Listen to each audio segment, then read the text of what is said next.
Halo Sobat Podcast, ketemu lagi di Podcast TVRI Jawa Barat. Hari ini bareng Gilang Hafidzi nih. Nah, kalian hari ini harus mantengin tema yang menarik ini karena bakalan menginspirasi. Temanya adalah Bidan Peduli Duafa di Desa.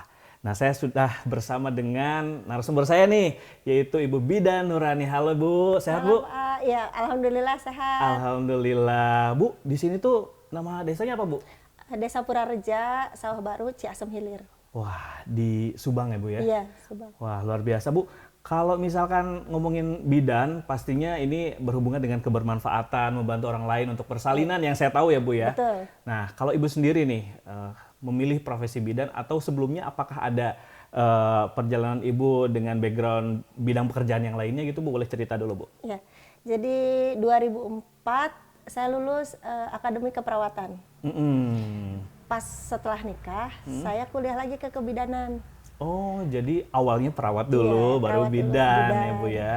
Jadi dengan harapan bisa buka praktek mandiri. Kenapa pilih bidan, beralih dari keperawatan jadi kebidanan? Karena kan kalau di kampung taunya nakes perempuan itu bidan.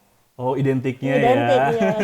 Jadi kuliah 2010 lulus kebidanan sampai sekarang. Oke, banyak bidan di desa ini. Kalau di desa ini aja yang udah buka praktek 2, praktek mandiri. Kalau yang belum, kalau nggak salah ya 2 lagi, jadi 4 apa 5 gitu untuk anak daerah sini aja. Gitu. Oke, nah Sobat Podcast, yang menjadi highlight adalah Ibu Bidan Nurani ini punya satu gagasan sosial dari pekerjaannya sebagai bidan gitu loh.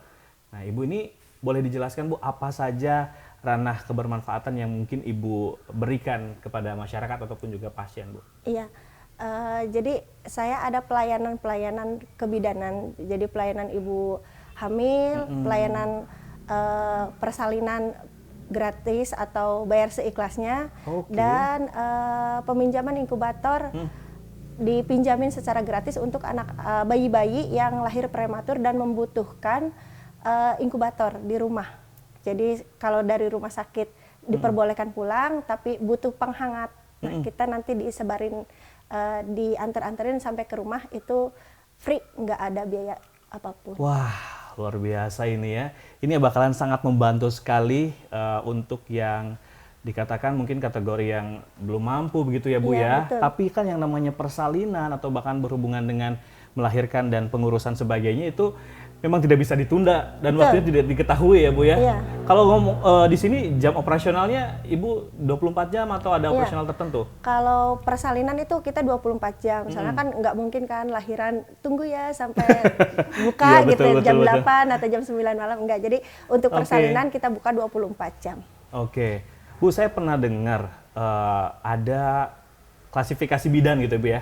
Bidan desa sama Ibu bidan desa atau Praktek beda mandiri. praktek mandiri. Iya. Berarti mungkin seperti swasta begitu ya Bu ya? Iya, betul. Oke, jadi kalau bidan desa lebih ke pemerintahan ya. ya.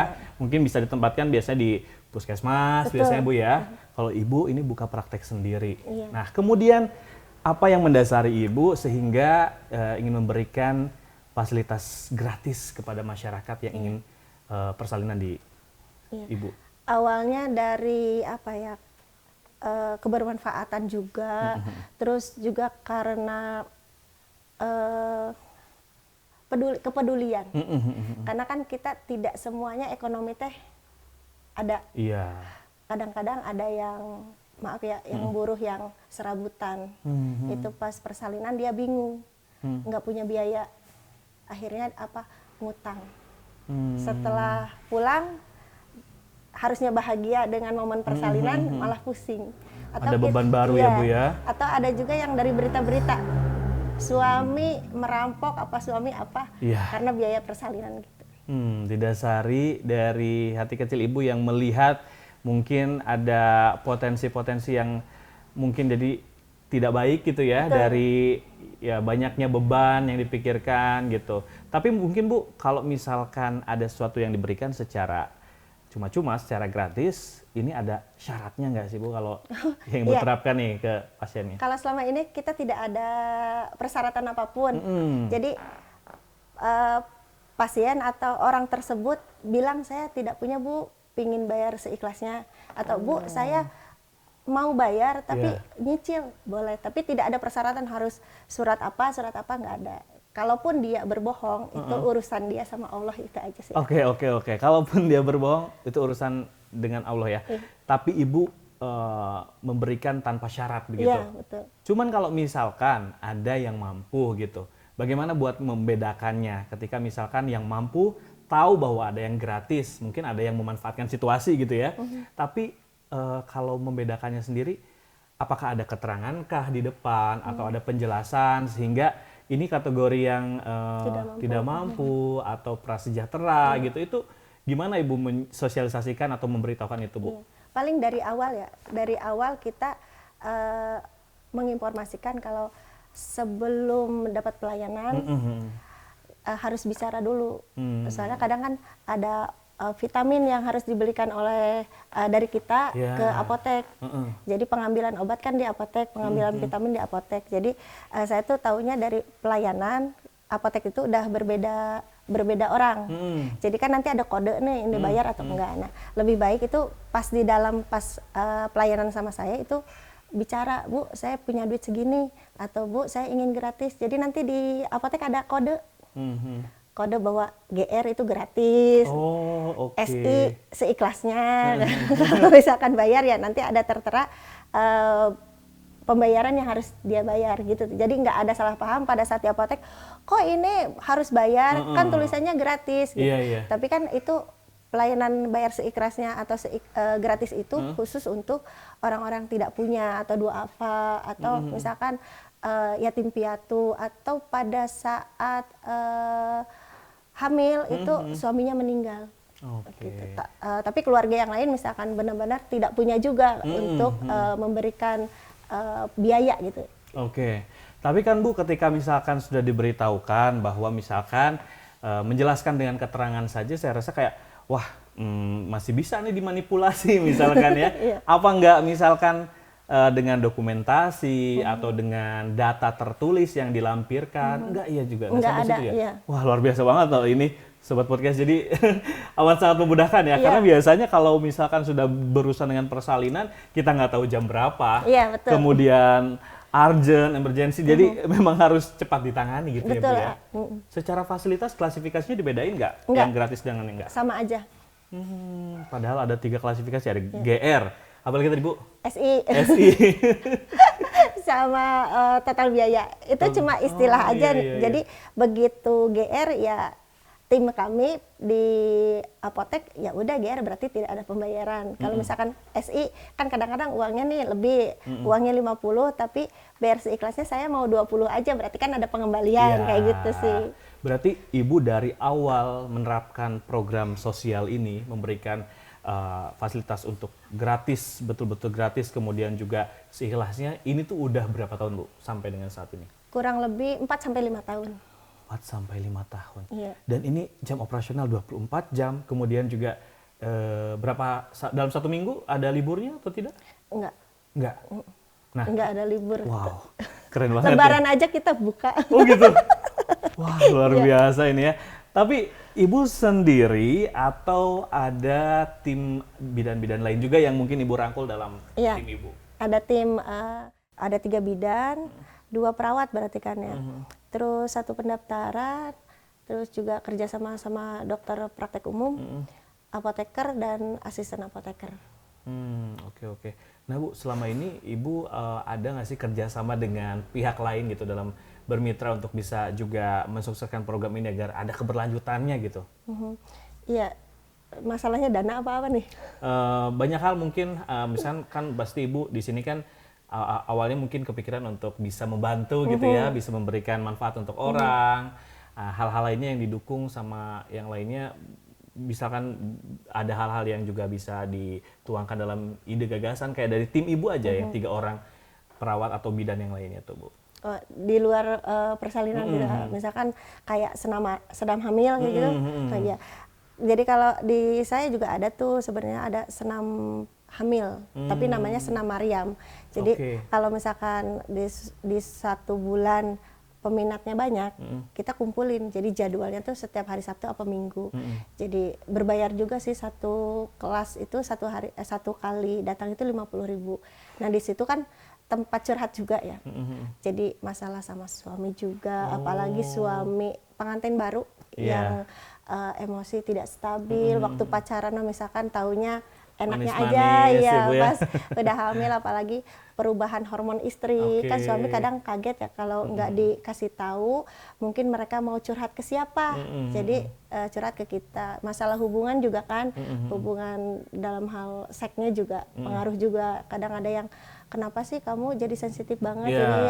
Terus bisa nggak sih ibu hamil muda boleh melakukan seks kayak gitu? Itu juga jadi wadah kita sebenarnya. Oke, jadi ada ranah buat konsultasi juga, dan juga program lainnya di samping dari program gratis dan juga bayar seikhlasnya ini ya Bu ya.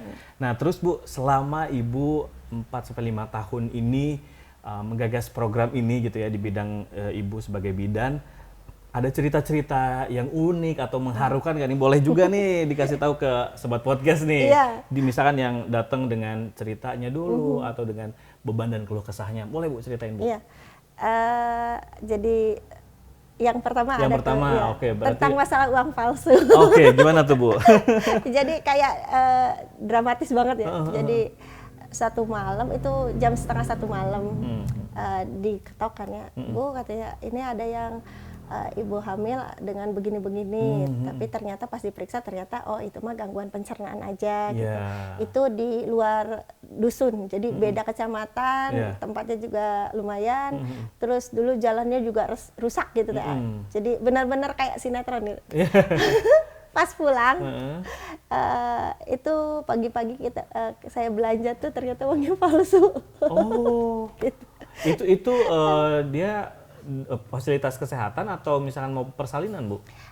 Ibu hamil tapi kondisinya ada mules katanya. Tapi indikasinya gejalanya bukan yang berkaitan dengan gangguan untuk ternyata konstipasi susah BAB gitu. Jadi kan nggak masalah itu. Tapi yang dikasih ke Ibu uangnya uang palsu. Padahal asal bilang nggak mau bayar juga nggak apa-apa kan.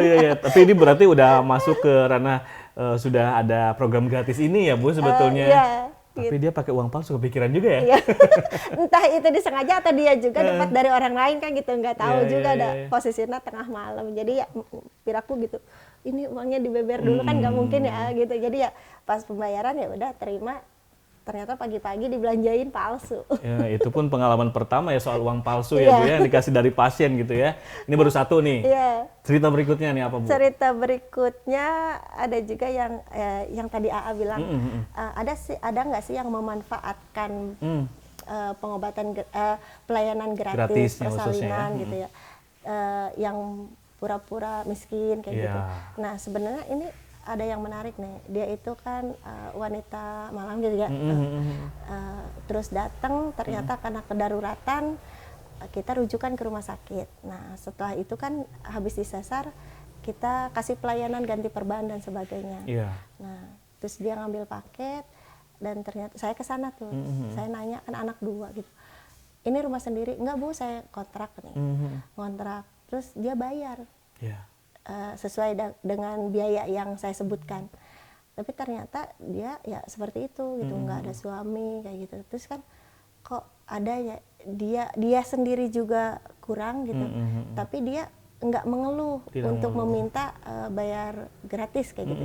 Akhirnya saya balikin lagi, soalnya dia mikirnya Bu udah boleh kerja lagi nggak kayak gitu. Jadi dia nanya kondisi recovery-nya sudah sesuai dan selesai nggak gitu ya Bu ya? Kata aku kan nggak boleh, belum 40 hari juga, jahitan sesar juga belum kering. Jadi ya udah ini mudah-mudahan kamu cukup untuk biaya dan mudah-mudahan seterusnya ya enggak gitu kan.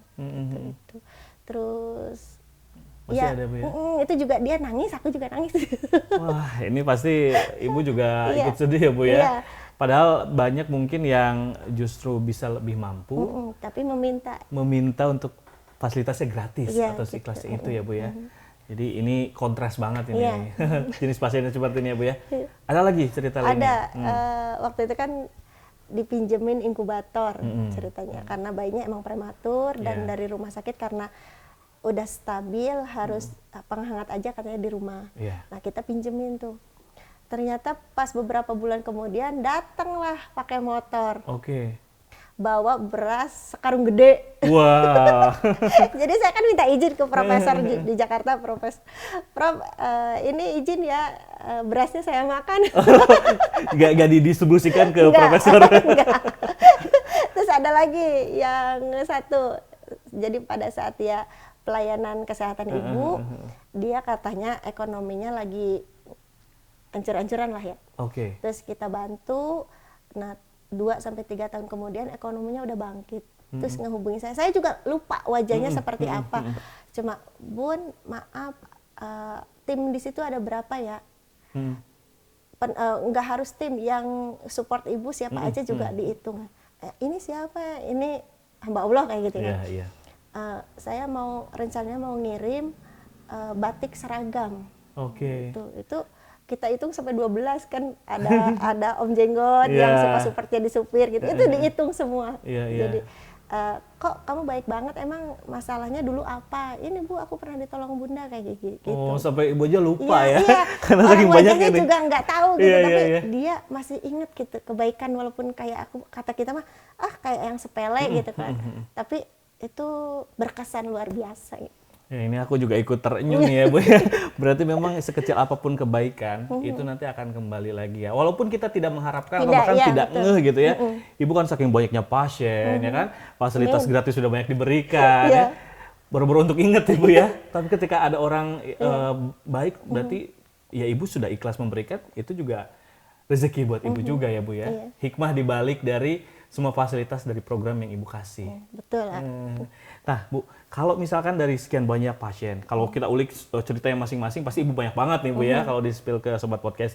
Tapi mungkin kalau misalkan selama ini, setelah Ibu bangun program ini, yang tertarik atau yang datang ke tempat Ibu, itu dari area mana aja Bu? Apakah Subang Utara aja, atau misalkan ada di luar Subang kabupaten juga gitu? Ya, alhamdulillah udah beda kecamatan, datang juga beda desa juga. Sampai pernah dulu ada daerah Subang Kota, jadi wilayah Jalan Cagak. Karena ibu kan suka ikut kelas di luar ini ya, jadi suka ada persalinan Maryam gitu kan. Jadi dia tuh Bu, katanya ada persalinan Maryam kayak gitu kan. Ya sama aja sih, cuma ada teknik yang berbeda gitu. Terus kata saya, udah jauh-jauh dari sana, mending konsultasi aja ke saya, persalinan mah enggak daerah sana. Takutnya nanti dia bisa nahan mules gitu ya, ternyata lahiran di jalan. Di jalan, bener gak sempet ya kesininya ya Bu ya. Jadi udah aja konsultasi gratis aja, nggak apa-apa gitu. Apa yang mereka tanyain, selama saya sempat ya pas respon gitu. Kecuali HP-nya dipegang anak gitu. Betul, karena harus ngitung juga nih estimasi waktu, jarak, perjalanan, sehingga penanganannya tepat gitu ya Bu ya. Nah, kalau misalkan terkait dengan edukasi-edukasi buat langkah-langkah antisipasi, terus kemudian penanganan, kan ini kan tidak hanya berbicara soal ketika udah sampai aja di tempat Ibu ya, tapi mungkin calon pasien Ibu juga harus paham. Nah itu biasanya Ibu menanamkan informasi-informasi terkait persalinan ini saat kapan? Apakah yang jadi pasien aja atau Ibu juga pernah ada sosialisasi ke tempat-tempat tertentu Bu? Kalau ke tempat-tempat tertentu belum ya.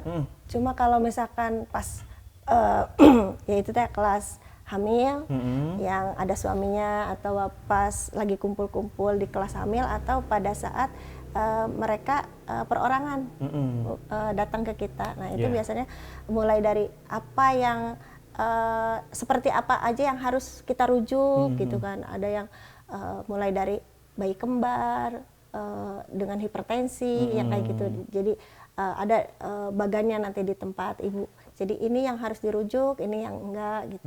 Sampai ke anemia berat atau gimana-gimana, ciri-cirinya seperti apa. Dan ya itu sampai curhatan tentang masalah suami, apa sih, ke istri harus bagaimana gitu kan. Kadang-kadang ini nih banyak yang tidak tahu juga. Ini juga belajar tuh dari Ibu Aisyah Dahlan. Jadi si istri itu otaknya katanya elastis, jadi dalam satu waktu bisa melakukan apapun. Suami kalau suami mah kan laki-laki katanya tebal kan, jadi kalau dipanggil itu nggak mungkin nyaut. Gitu. Jadi kalau lagi pegang HP ya harus ditowel gitu. Nah itu juga suami istri juga penting. untuk mengetahui gitu. Jadi jangan sampai istri, suami nggak peka, istri lagi kesakitan misalkan atau ada kontraksi, dia malah tidur atau main HP, itu nanti istrinya curhat di Facebook, suamiku tidak peka gitu. Panjang lagi tuh ceritanya nanti. Itu masuk tuh tah. Iya. Oke Bu, kalau misalkan ya tadi kan kita udah banyak sekali ya Ibu jelasin soal program gratis ini, terus kemudian juga banyak karakter-karakter daripada para pasien gitu ya Bu. Ibu juga membentuk sebuah manajerial fasilitas untuk fasilitas persalinan KB dan juga inkubator. Nah, kemudian Bu, apa yang bikin Ibu bisa terus menyalurkan kebaikan ini? Ada support-support lainnya nggak? Mungkin terkait juga dengan pendanaan ataupun juga mungkin kan pasti tenaga kerja yang ada di tim Ibu nih harus juga dapat Dikasih sesuatu. gaji. Iya dong, kan secara realistis nih gimana nih Bu? Betul. Iya, jadi alhamdulillah ada donatur bulanan. Oh Gitu. iya. Jadi salah satunya ada Pak Armala dari Human Plus Institute.